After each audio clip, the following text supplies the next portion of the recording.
Okay student, peptization examination point of view से आपके लिए बहुत इंपॉर्टेंट है। ये प्रोसेस में क्या करेंगे, बड़े साइज का पार्टिकल जिसका साइज 1000 नैनोमीटर से भी ज्यादा है, उस बड़े साइज के पार्टिकल को हम लोग डिसोसिएट करेंगे और डिसोसिएट करके 1 नैनोमीटर से 1000 नैनोमीटर के बीच के साइज का बना देंगे और अब इस पार्टिकल को उठाकर डिस्पर्सन मीडियम में मिलाकर हम लोग कोलॉइडल सॉल्यूशन बना सकते हैं। तो इसी प्रोसेस का नाम कहा गया है पेप्टाइजेशन। तो पेप्टाइजेशन प्रोसेस होता क्या है, तोड़ने का तरीका का नाम पेप्टाइजेशन है। तो पेप्टाइजेशन में कैसे तोड़ते हैं, आइए हम लोग देखते हैं। हम लोग क्या करते हैं स्टूडेंट कि फ्रेशली प्रेसिपिटेटेड, मैं समझाता हूं, मैं एक बात समझाऊंगा आपको। फ्रेशली प्रेसिपिटेटेड मटेरियल ले लेते हैं। इस फ्रेशली प्रेसिपिटेटेड मटेरियल में हम लोग बाहर से इलेक्ट्रोलाइट को ऐड करेंगे। इस फ्रेशली प्रेसिपिटेटेड मटेरियल में हम लोग बाहर से इलेक्ट्रोलाइट को ऐड करेंगे, बाहर से इलेक्ट्रोलाइट को ऐड करेंगे और हम लोग अब जाके यहां पर कोलॉइडल सॉल्यूशन बनाएंगे और यहां से हम लोग इसको कोलॉइड्स में कन्वर्ट कर देंगे। तो फ्रेशली प्रेसिपिटेटेड मटेरियल में इलेक्ट्रोलाइट को ऐड करके कोलॉइड्स बनाना, इसी को हम लोग पेप्टाइजेशन कहते हैं। मैं फिर से बोल रहा हूं, फ्रेशली प्रेसिपिटेटेड मटेरियल में इलेक्ट्रोलाइट को ऐड करके कोलॉइड्स बनाना, इसी प्रोसेस को हम लोग पेप्टाइजेशन कहते हैं। अब इसी बात को आप डायग्रामेटिकली समझिए। हमने क्या किया, यहां पे एक कंटेनर लिया, इस कंटेनर में हमने डिस्पर्सन मीडियम लिया, मतलब वाटर लिया, और इस वाटर में हमने यहां पर क्या ऐड किया स्टूडेंट, इस वाटर में हमने पहले यहां पर फेरिक हाइड्रो ऑक्साइड को ऐड कर दिया, फेरिक हाइड्रो ऑक्साइड को ऐड कर दिया। लेकिन ये फेरिक हाइड्रो ऑक्साइड जो है इसका साइज 1000 नैनोमीटर से बड़ा था, इसीलिए थोड़ा सा घुला और बाकी जो है ये फेरिक हाइड्रो ऑक्साइड ये नीचे कंटेनर में जाके बैठ गया, थोड़ा सा घुला और नीचे कंटेनर में जाके बैठ गया। तो इसे हम कह रहे हैं प्रेसिपिटेट हो गया, कंटेनर में थोड़ा सा घुलकर नीचे जाकर बैठ गया, इसी को हम लोग कहते हैं प्रेसिपिटेट होना। और तुरंत प्रेसिपिटेट हुआ है तो इसे हम कह रहे हैं फ्रेशली प्रेसिपिटेटेड मटेरियल।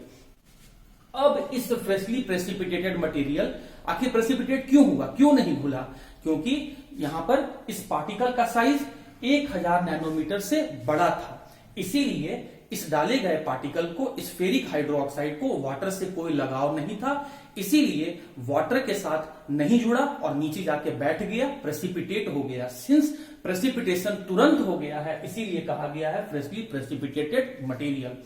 अब इस पार्टिकल को तोड़ने के लिए हम बाहर से कोई सब्सटेंस डालेंगे, बाहर से कोई एसिड, बाहर से कोई बेस, बाहर से कोई सॉल्ट डालेंगे, मतलब हम इलेक्ट्रोलाइट डालेंगे। एसिड, बेस और सॉल्ट को एक साथ हम लोग इलेक्ट्रोलाइट कहते हैं। डालते समय, बाहर से पार्टिकल को डालते समय हमें इस बात का ध्यान रखना होता है कि हमारे डाले गए पार्टिकल का या तो कैटायन या फिर अनायन इस पार्टिकल से कॉमन होना चाहिए।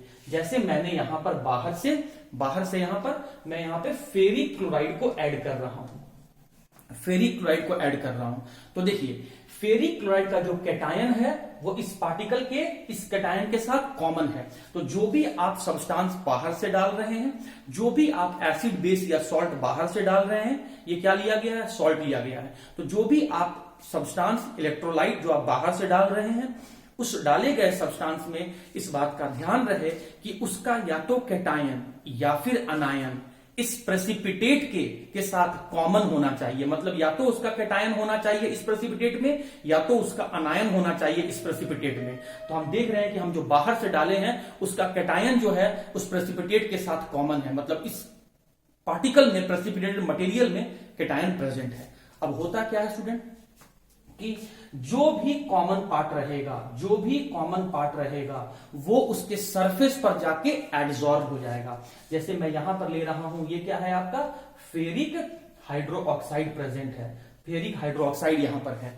इस फेरिक हाइड्रोक्साइड में जैसे ही आप डाले यहां पर फेरिक क्लोराइड, तो ये फेरिक क्लोराइड यहां पर गया और जाके ये डिसोसिएट हो गया। कैसे डिसोसिएट हुआ, Fe3+ और 3Cl- में ये जाया, ये पानी में गया और खुद डिसोसिएट हो गया। तो इसका जो कॉमन पार्ट है, कॉमन पार्ट यहां पर क्या है, कैटायन है, वो इसके सरफेस पर जाके एब्जॉर्ब हो गया। Fe3+ इसके सरफेस पर जाके एब्जॉर्ब हो गया। अब इस सेम चार्ज जो जाके एड्सॉर्ब हुआ है, इस सेम चार्ज के बीच में रिपल्सन होता है और इस रिपल्सन के कारण से ये पार्टिकल में क्रैक प्रोड्यूस होता है और वो छोटे छोटे पार्टिकल में आपका टूट के कन्वर्ट हो जाता है। तो इलेक्ट्रोलाइट को डालकर फ्रेशली प्रेसिपिटेटेड मटेरियल को कोलॉइड में कन्वर्ट कर दिए। अब जो ये पार्टिकल है इसका साइज जो है वो 1 नैनोमीटर से 1000 नैनोमीटर के बीच का है, मतलब ये कोलॉइड में आपका कन्वर्ट हो गया। तो बाहर से इलेक्ट्रोलाइट को डालकर फ्रेशली प्रेसिपिटेटेड मटेरियल को कोलॉइड में कन्वर्ट कर देना, इसी प्रोसेस को हम लोग कहते हैं पेप्टाइजेशन। तो देखिए जो भी कॉमन होगा वो उसके सरफेस पर जाके एब्जॉर्ब हो जाएगा। तो रिएक्शन के फॉर्म में कैसे लिखेंगे? रिएक्शन के फॉर्म में लिखेंगे कि ये था FeOH का होल 3 और इसके सरफेस पर जाके Fe3+ एब्जॉर्ब हुआ है, तो इसको ऐसे लिखा गया Fe3+, ऐसे लिख दिया गया। तो अब इसके सरफेस पे कौन सा चार्ज आ गया? पॉजिटिव चार्ज डेवलप हो गया, सेम चार्ज डेवलप हो गया। सेम चार्ज के कारण से क्या हुआ? आपस में रिपल्सन होने लगा। रिपल्सन के कारण से क्या हुआ? इसमें क्रैक प्रोड्यूस हुआ। क्रैक के कारण से क्या हुआ? ये डिसोसिएट हो गया। डिसोसिएट होने से क्या हो गया? साइज छोटा हो गया। साइज छोटा होकर किस रेंज का बन गया? कोलॉइडल के रेंज का बन गया। तो इलेक्ट्रोलाइट को डालकर फ्रेशली प्रेसिपिटेटेड मटेरियल को कोलॉइड में बदल देना, इसी को तो कहते हैं हम लोग पेप्टाइजेशन। मैं इसको फिर से एक और एग्जांपल से समझा रहा हूं स्टूडेंट, आप ध्यान से देखिएगा, इंपॉर्टेंट है इसीलिए मैं एक और एग्जांपल दे रहा हूं। देखिए इस बार हम लोग क्या किए, फिर से डिस्पर्सन मीडियम लिए, प्लीज ध्यान समझिएगा। इस बार हम फिर से डिस्पर्सन मीडियम कंटेनर लिए, कंटेनर में वाटर ले लिए, मतलब डिस्पर्सन मीडियम ले लिए और इसमें हम लोग सिल्वर आयोडाइड डाल दिए। क्या डाले? AgI, सिल्वर आयोडाइड को ऐड किए। इस सिल्वर आयोडाइड का जो साइज है वो 1000 नैनोमीटर से बड़ा था। तो बड़ा था इसीलिए वो पानी में पूरे तरीके से घुल नहीं पाया और नीचे सरफेस पर जाके सिल्वर आयोडाइड बैठ गया। क्यों? क्योंकि इसका साइज 1000 नैनोमीटर से बड़ा था, इसीलिए टूटा नहीं, घुला नहीं पूरे तरीके से। हमको जो ये जाके नीचे सेटल डाउन हो गया, इसे हमने क्या कहा? Freshly precipitated material.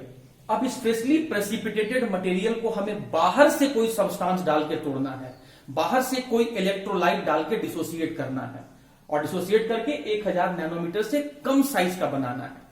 बाहर से डाले गए इलेक्ट्रोलाइट में इस बात का ध्यान रहे कि उस इलेक्ट्रोलाइट का या तो कैटायन यहां पर प्रेजेंट होना चाहिए या तो अनायन प्रेजेंट होना चाहिए। अब मैं यहां पर क्या कर रहा हूं स्टूडेंट, मैं यहां पर KNO3 डाल दिया। अब आप डालने के लिए तो आप यहां पर KNO3 मतलब सॉल्ट को डाल दिए, लेकिन जरा आप देखो क्या कैटायन यहां मौजूद है? नहीं। क्या अनायन यहां पे मौजूद है? नहीं, मतलब आप गलत सब्सटेंस डाल रहे हो। अब मैं दोबारा से फिर से एक और सब्सटेंस डाल रहा हूं, इस बार मैं KI डाल रहा हूं। तो पहले चेक करो कि जो मैं इलेक्ट्रोलाइट डाल रहा हूं क्या वो सही है या नहीं है। इसका कैटायन के साथ मैच करो, कैटायन तो मैच नहीं कर रहा है। अनायन के साथ मैच करो, अनायन मैच कर जा रहा है, मतलब हम जो इलेक्ट्रोलाइट डाल रहे हैं वो सही डाल रहे हैं। अब होता क्या है कि ये जो इलेक्ट्रोलाइट है जैसे ही इस वाटर के कांटेक्ट में आएगा तो ये पहले डिसोसिएट होगा, तो डिसोसिएट होकर यहां से ये क्या बना दिया? जैसे ही आपने डाला तो ये डिसोसिएट होकर यहां पे ये कैटायन और अनायन में बदल गया। जो भी पार्ट कॉमन होगा वो कॉमन पार्ट इसके सरफेस पर जाके एब्जॉर्ब हो जाएगा। ये क्या लिया हुआ है हमने? Silver iodide. इससे कॉमन पार्ट कौन सा है? अनायन है। तो इसके सरफेस पे कौन जाके एब्जॉर्ब हो जाएगा? अनायन, नेगेटिव चार्ज जाके एब्जॉर्ब हो जाएगा। सेम चार्ज जाके एब्जॉर्ब हुआ है तो इसका मतलब क्या हुआ? इस सेम चार्ज के बीच में रिपल्सन होगा। रिपल्सन से क्या होगा? क्रैक प्रोड्यूस होगा।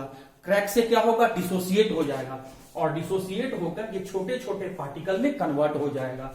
इस पार्टिकल का साइज कितने से कितने रेंज के बीच का होगा? 1 नैनोमीटर से 1000 नैनोमीटर के बीच के रेंज का होगा। तो आपने क्या किया? इलेक्ट्रोलाइट को डाला। कौन सा इलेक्ट्रोलाइट डाला? पोटासियम आयोडाइड डाला। ये पोटासियम आयोडाइड क्या हुआ? इसमें से जो कॉमन पार्ट था उसके सरफेस पर जाके एब्जॉर्ब हुआ। मैंने लिया AgI, इसके सरफेस पर जाके एब्जॉर्ब हुआ अनायन, तो मैंने यहां पर लिख दिया I-। तो इलेक्ट्रोलाइट को डालकर फ्रेशली प्रेसिपिटेटेड मटेरियल को कोलॉइड में बदल देना, इसे ही हम लोग कहते हैं पेप्टाइजेशन।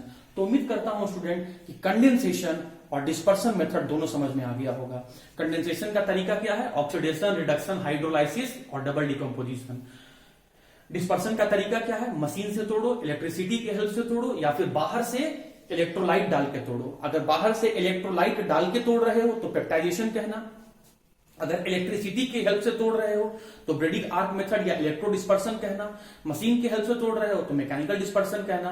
एग्जांपल आपको खुद से याद रखना है। तो कोलॉइड प्रिपेयर करने का तरीका आपको समझ में आ गया होगा। और किस तरह का कोलॉइड आप बना रहे हैं, लायोफोबिक नेचर का बना रहे हैं, मतलब ऐसा कोलॉइड आप बना रहे हैं जहां पर डिस्पर्स फेज को डिस्पर्सन मीडियम से कोई भी एफिनिटी, कोई भी लगाव नहीं है।